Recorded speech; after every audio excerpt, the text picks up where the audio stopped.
Hi hello, সবাই কেমন আছো? আশা করি ভালো আছো। আজ একটা নতুন ভিডিওতে সবাইকে স্বাগত জানাই।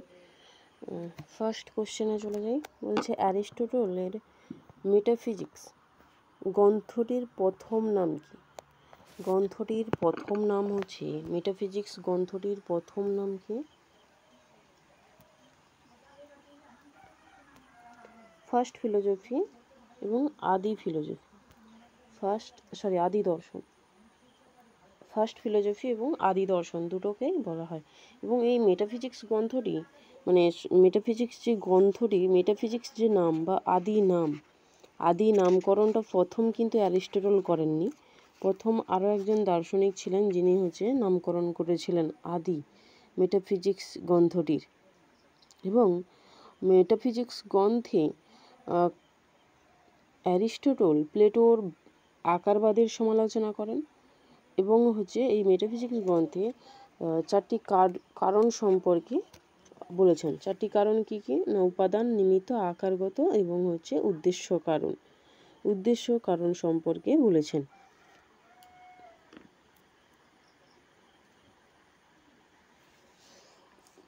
এতে আর একটা জিনিস বলে রাখি, সেটা হচ্ছে কি না, অ্যারিস্টটল যে প্লেটোর ধারণাবাদকে বা আকারবাদকে যে খণ্ডন করেছেন তার মেটাফিজিক্স গ্রন্থে, সেখানে একটা ভীষণ জোরালো একটা যুক্তি ছিল। সেটা কি না, তৃতীয় মানবের যুক্তি, যেটা সব থেকে বেশি জোরালো যুক্তি বলে কে দাবি করেছেন বা কে বলেছেন? না, সেটা হচ্ছে রাসেল বলেছেন। এইটা এই কোশ্চেনটা আসতে পারে এবং এখানে অনবস্থা দোষ ঘটে। তৃতীয় মানবের যুক্তির যে দিয়েছেন অ্যারিস্টটল, তা কে বলেছেন যে সর্বাপেক্ষা যে প্লেটোর প্লেটোর ধারণাবাদকে অ্যারিস্টটল যে খণ্ডন করেছেন, সেটা যে সব থেকে জোরালো যুক্তি হচ্ছে তৃতীয় মানবের যুক্তি, কে বলেছেন? সেটা হবে না, রাসেল বলেছেন। তিনি তার কোন গ্রন্থে বলেছেন? না, হিস্ট্রি অফ ওয়েস্টার্ন ফিলোজফি গ্রন্থে বলেছেন এই কথাটা।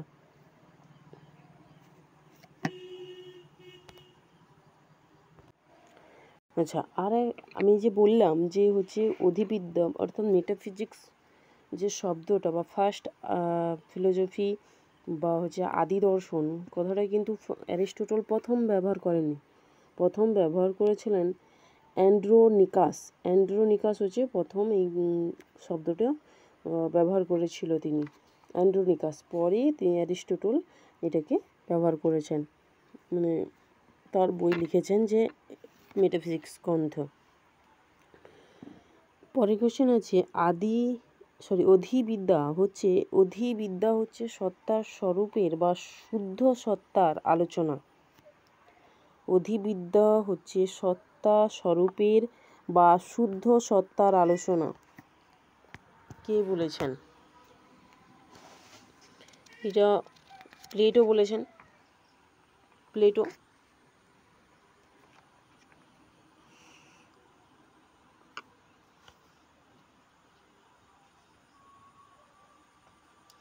পরের কোশ্চেন দেওয়া আছে যে অ্যারিস্টটলের মতে আদি গতি সঞ্চালক, গতিহীন বা নিশ্চল গতি প্রবর্তক, গতি সঞ্চালক হলেন কে? এটা ঈশ্বর হবে। এই কোশ্চেনটা আসার ইম্পর্টেন্ট আছে। বলছে এটা কি না, অ্যারিস্টটলের মতে আদি গতি সঞ্চালককে বা গতিহীন গতি প্রবর্তককে তিনি ঈশ্বর। তিনি কে? না, ঈশ্বর। ঈশ্বর হলেন চিন্তনের চিন্তন শুদ্ধ আকার স্বরূপ। কে বলেছেন? অ্যারিস্টটল বলেছেন ঈশ্বর হলেন চিন্তনের চিন্তন শুদ্ধ আকার স্বরূপ। কে বলেছেন? অ্যারিস্টটল বলেছেন। অ্যারিস্টটলের মতে জগৎ বিবর্তনের অভিব্যক্তির পরিণতি কারণ কি? জগৎ বিবর্তনের অভিব্যক্তির কারণ কি? অভিব্যক্তির কারণ সবসময়ের জন্য ঈশ্বর হবে, যে সমস্ত কিছু করবে, আর কার্যত অভিব্যক্ত জগৎ হচ্ছে। অ্যারিস্টটল সামান্য সম্পর্কীয় মতবাদের নাম কি? সম্পর্কীয় মতবাদ। অ্যারিস্টটলের যে সামান্য সম্পর্কিত মতবাদ,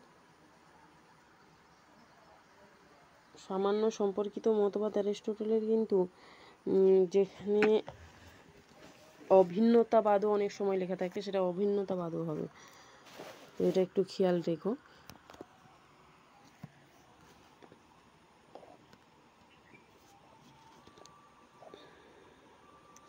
আর সামান্য বলছে প্লেটো তো যে যাকে সামান্য বা আকার বলেছেন, অ্যারিস্টটল কিন্তু তাকে ফর্ম বলেছেন, মানে যেটা আইডিয়া, প্লেটোর কাছে যেটা আইডিয়া সেটা অ্যারিস্টটলের কাছে ফর্ম।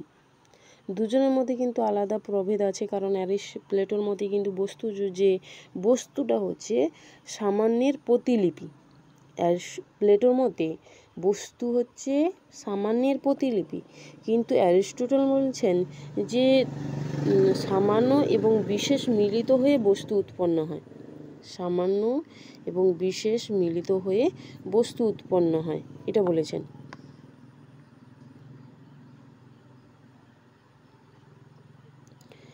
অ্যারিস্টটল বলেছেন যে বিশেষের যে বিশেষ গুণ বা বস্তু থেকে কিন্তু আকার বিচ্ছিন্নভাবে থাকতে পারে, মানে আকার বিশেষকে ছাড়া থাকতে পারে না, কার মতে? অ্যারিস্টটলের মতে। আর প্লেটোর মতে কিন্তু আকার হচ্ছে বিশেষকে ছাড়া থাকতে পারে, অ্যারিস্টটলের মতে কিন্তু বিশেষের মধ্যেই কিন্তু সামান্য থাকে, বিশেষের মধ্যেই সামান্য থাকে, তার জন্য তিনি হচ্ছে মধ্যপন্থা, মানে সামান্য বিশেষ দুটোকেই স্বীকার করছেন সামান্য অংশ করে। এখানে ভাববাদ, বস্তুবাদ আর যুক্তিবাদ আছে, তো বস্তুবাদী নাও।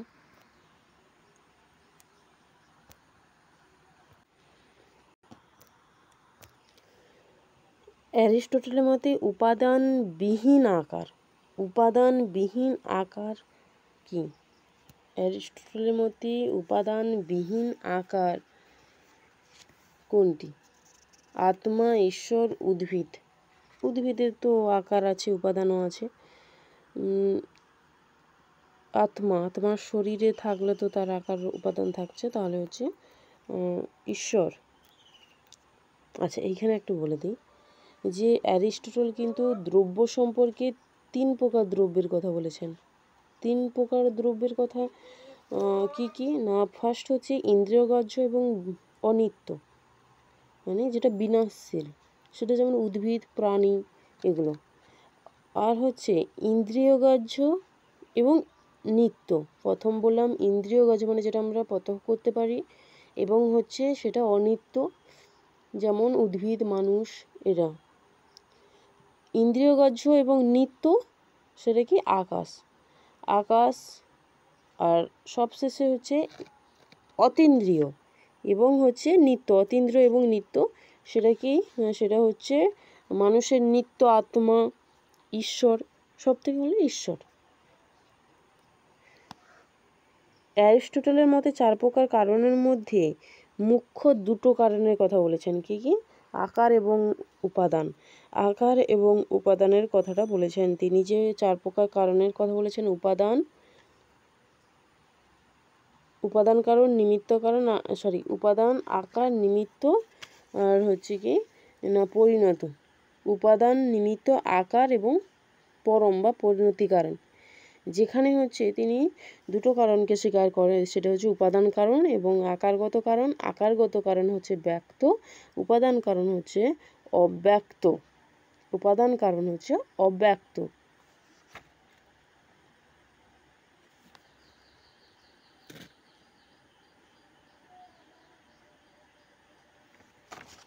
আকারগত কারণ তাহলে ব্যক্ত হলো, উপাদান কারণ হলো অব্যক্ত। সামান্য বিশেষের মাধ্যমে মূর্ত হয়, মানে সামান্য বিশেষের মাধ্যমে, সেই সামান্যটা হচ্ছে বিশেষের মধ্য দিয়ে প্রকাশ পায়। কে বলেছেন? না, অ্যারিস্টটল বলেছেন সামান্য বিশেষের মধ্য দিয়ে প্রকাশ পায়। সামান্য বিশেষের সমন্বিত রূপ হলো দ্রব্য।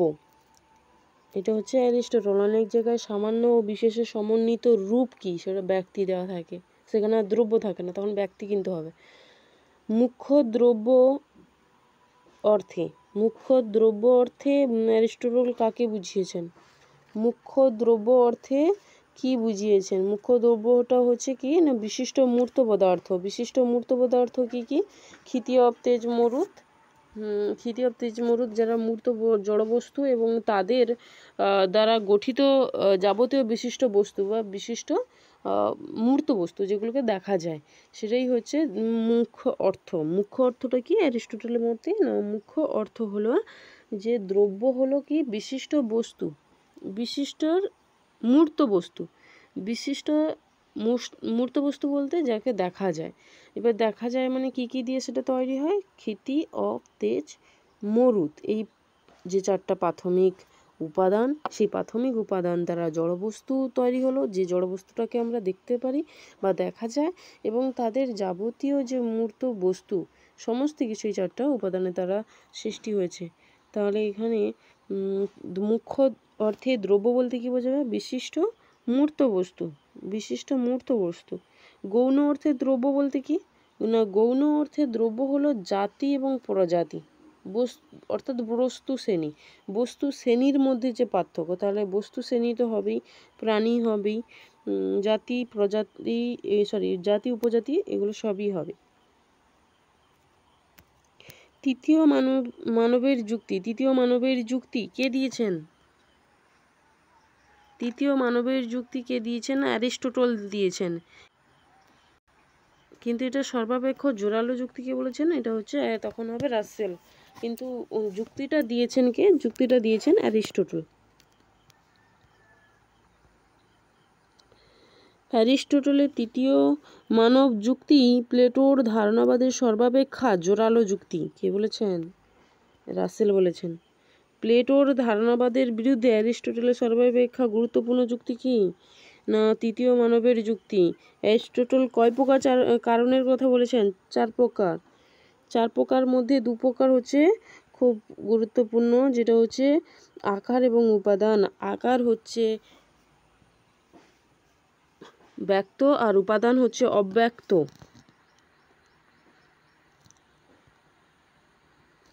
তৃতীয় মানবের যুক্তিতে অ্যারিস্টটল প্লেটোর সামান্যের যে দোষ দেখেছেন তা হলো কি? অনবস্থা দোষ।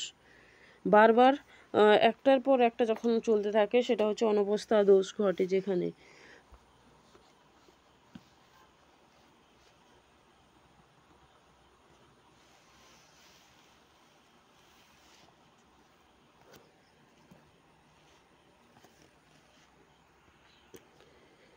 অ্যারিস্টটল যে তত্ত্বের সাহায্যে জগতের সৃষ্টি ও অভিব্যক্তি প্রকাশ বা প্রক্রিয়া ব্যাখ্যা করেছেন তা হলো কি না, তা হলো আকার উপাদান।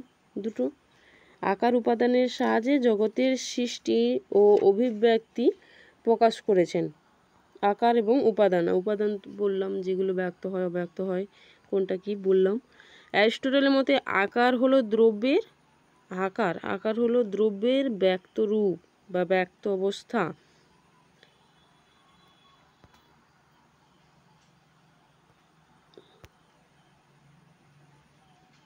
অ্যারিস্টটলকে অধিবিদ্যাকে প্রথম দর্শন ও অভিদ বা আখ্যা করেছেন কে? আখ্যা দিয়েছেন কে? না, আখ্যা দিয়েছেন ফার্স্ট হচ্ছে এখানে যে অপশান আছে সেই অনুসারে অ্যারিস্টটল।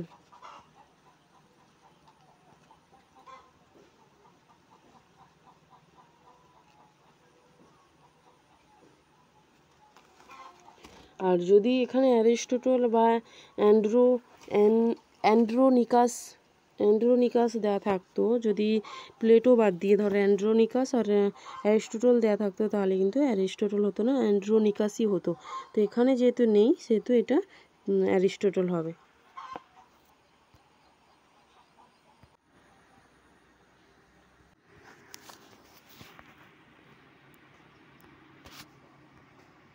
বললাম প্লেটোর ধারণাবাদের বিরুদ্ধে অ্যারিস্টটলের অভিমত কি না, অ্যারিস্টটলের অভিমত হলো তৃতীয় মানবের যুক্তি।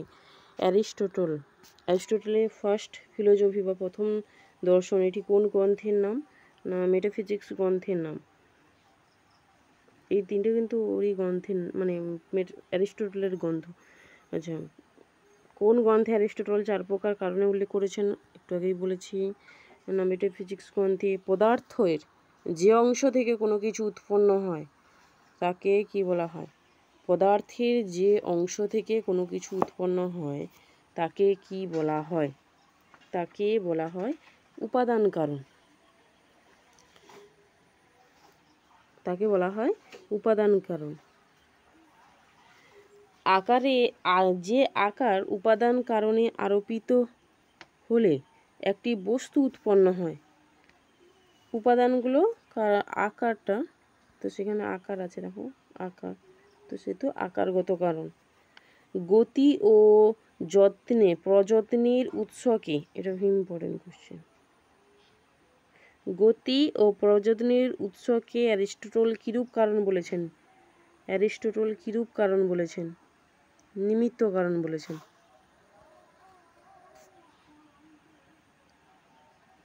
নিমিত্ত কারণ। 4টি কারণের মধ্যে অ্যারিস্টটল কোন দুটিকে মৌলিক বলেছেন? উপাদান এবং আকারগত। উপাদান এবং আকারগত কারণ কি? অ্যারিস্টটলের মতো দ্রব্য কি? দ্রব্য হলো জড়বস্তু সমূহের অন্তর্নিহিত অংশ এবং বস্তু সমূহের সারধর্ম। না, বস্তু সমূহের সারধর্ম তো নয়।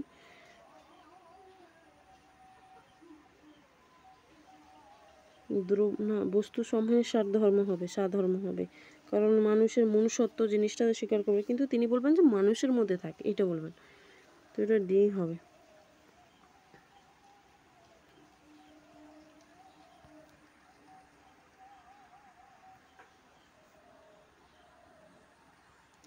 যা সামান্য বা জাতি নয় বা গুণ নয়, সামান্য বা জাতি নয় বা গুণ নয়, সেটা কি দ্রব্যের কী রূপ? সেটা হচ্ছে মুখ্য রূপ, দ্রব্যের মুখ্য রূপ। আর যা সামান্য বা জাতি কিন্তু গুণ নয়, তা হচ্ছে গৌণ দ্রব্য। গৌণ দ্রব্যের কথা যে বললাম, গৌণ দ্রব্য হচ্ছে কি না, গৌণ দ্রব্যতে জাতি থাকবে এবং প্রজাতিটা থাকবে। আর মুখ্য দ্রব্যে বস্তুটা মূর্ত হবে, মানে যেটা আমরা দেখতে পাবো, বিশিষ্ট বস্তুটা মূর্ত হবে, সেটা সামান্য বা জাতি হবে না। যেখানে ক্ষিতি অপ্তেজ মরুত, এই 4টি ভূত থাকবে, ভূত দ্বারা যাবতীয় বস্তু সৃষ্টি হয়েছে। জড়দ্রব্য পরিণামী হওয়ায় প্রকৃত দ্রব্য নয়, প্রকৃত দ্রব্য অপরিণামী। জড়দ্রব্য পরিণামী হওয়ায় প্রকৃত দ্রব্য নয়, প্রকৃত দ্রব্য হলো অপরিণামী। কে বলেছেন? অ্যারিস্টটল বলেছেন। দ্রব্য হলো সব বিধেয়কের পূর্ববর্তী, সব বিধেয়কের পূর্ববর্তী। কে বলেছেন? না, অ্যারিস্টটল বলেছেন।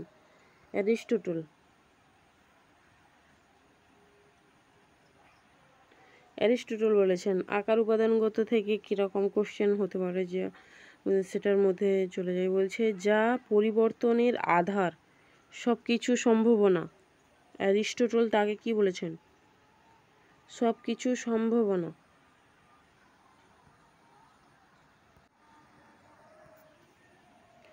তা কি হবে? সব কিছুর সম্ভাবনা উপাদান কারণ হবে। কেন না, উপাদান কারণটা কেন হলো না, উপাদানের মধ্যে কোনো কিছু, ধরো মাটির মধ্যে ঘর ছাড়াও অন্য কিছু উৎপন্ন হওয়ার যে সম্ভাবনা সেটা থাকে, এটাই এর জন্য বলছে যা পরিবর্তনের আধার, মানে মাটিটা পরিবর্তন হতে পারে। সব কিছুর সম্ভাবনা মানে অনেক কিছু হওয়ার সম্ভাবনা থাকে। মাটি থেকে ঘট, বাটি, মানে কলসি, তারপরে তোমার আরও যে অনেক কিছু ধরনের জিনিসপত্র হয়, সেগুলো হওয়ার সম্ভাবনাটা থাকে, এটা বলা হচ্ছে। যার জন্য উপাদান কোনো নির্দিষ্ট মূর্ত বস্তু হয়ে ওঠে তাকে আকারগত কারণ বলবে। আকার বলবে, তাকে আকার বলবে। বলছে উপাদান হলো নিছক অব্যক্ততা যেসব কিছুতে ব্যক্ত হতে পারে। বলছে উপাদান হলো নিছক অব্যক্ততা। একটু আগেই বলেছিলাম যে উপাদান হচ্ছে অব্যক্ত আর আকার হচ্ছে ব্যক্ত। আকারটা ব্যক্ত কেন বললাম না, আকারটাকে আমরা দেখতে পারি। কোনো একটা ধরো মানুষের মূর্তি, তো সেটা মানুষের মূর্তিটা কীরকম, তার একটা আকার আছে। গরুর যে মূর্তি, তার গরুর একটা আকার আছে। কিন্তু উপাদান যেগুলো, সেগুলোকে আমরা দেখতে পাই না, সেটা অব্যক্তভাবে থাকে। তো এটা কে বলবেন না, এটা অ্যারিস্টটল বলেছেন যে হচ্ছে উপাদান হলো নিছক অব্যক্ততা, যে সব কিছুতে ব্যক্ত, যা অব্যক্ত উপাদানকে ব্যক্ত করে তা হলো আকার। যা অব্যক্তকে ব্যক্ত করবে সেটা হচ্ছে অ্যারিস্টটল বলবেন। ব্যক্ত অব্যক্তের কথা বেশি মানে অ্যারিস্টটলই বলেছেন, তো অ্যারিস্টটলই হবে। প্রতিটি অস্তিত্বশীল বস্তু উপাদান ও আকারের সমাবেশ অর্থাৎ সমন্বয়ে গঠিত। প্রতিটি বস্তু আকার এবং উপাদান দ্বারাই গঠিত, কে বলেছেন, অ্যারিস্টটল বলেছেন। দৃশ্যমান জগতের সব কিছুই সামান্যের অনুলিপি, কে বলেছেন, এটা প্লেটো বলবেন। দৃশ্যমান জগতের সব বস্তু, কে বলেছেন না, সামান্যের অনুলিপি। সামান্য যেমন, তারই অনুলিপি হচ্ছে দৃশ্যমান জগৎ, জগতের সব কিছুই। কে বলেছেন না, অ্যারিস্টটল বলে, প্লেটো বলেছেন। প্লেটোর আকারবাদীর সমালোচনা, মানে প্লেটো যে আকারবাদ দিয়েছেন তার সমালোচনা কে করেছেন, অ্যারিস্টটল করেছেন। বলছে একই বস্তুর অব্যক্ত অবস্থা হলো উপাদান এবং ব্যক্ত অবস্থা হলো আকার। কে বলেছেন, অ্যারিস্টটল বলেছেন এটা। উপাদান ও আকার এবং উপাদান পরস্পর সম্বন্ধযুক্ত, কে বলেছেন, অ্যারিস্টটল বলেছেন। আকার হলো সংখ্যা। প্লেটোর এই অভিমত সত্য হলে আকারকে কারণ বলা যায় না। এই অভিযোগটা কে করেছেন, বলছে আকার হলো সংখ্যা। প্লেটোর এই অভিমত যদি সত্য হয় তাহলে আকারকে কারণ বলা যায় না। ওই অভিযোগটা কার? এই অভিযোগটা অ্যারিস্টটলের।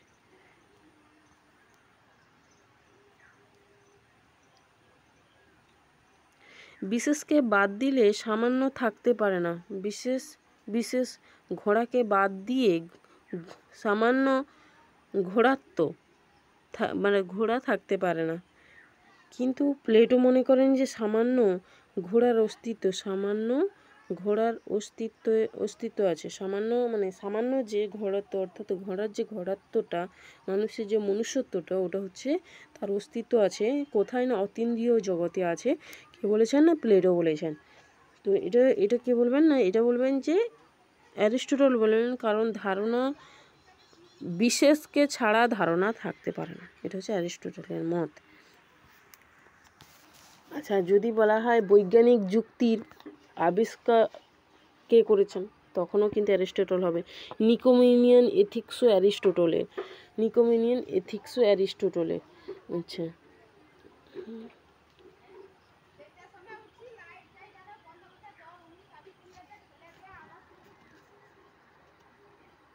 এই মোটামুটি অ্যারিস্টটলে যা ছিল, যেটা কত কোশ্চেন, যে সেই ধরনের কোশ্চেন আমি বলে দিলাম।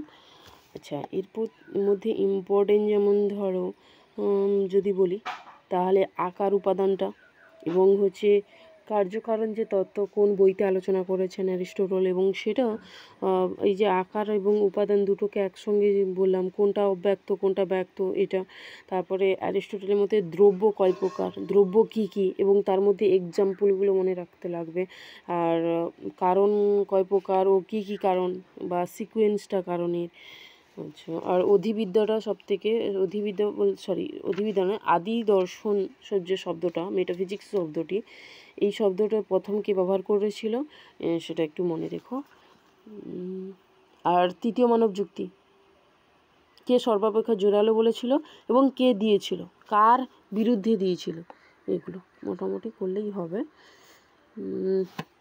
আর ঈশ্বর যে হচ্ছে আদি গতি সঞ্চালক বা গতিহীন গতির প্রবর্তক। এটা ঈশ্বর হলেন চিন্তনের চিন্তন, শুদ্ধ আকার স্বরূপ। এই কথা কয়েকটা মনে রেখো, খুব ইম্পর্টেন্ট কথাগুলো।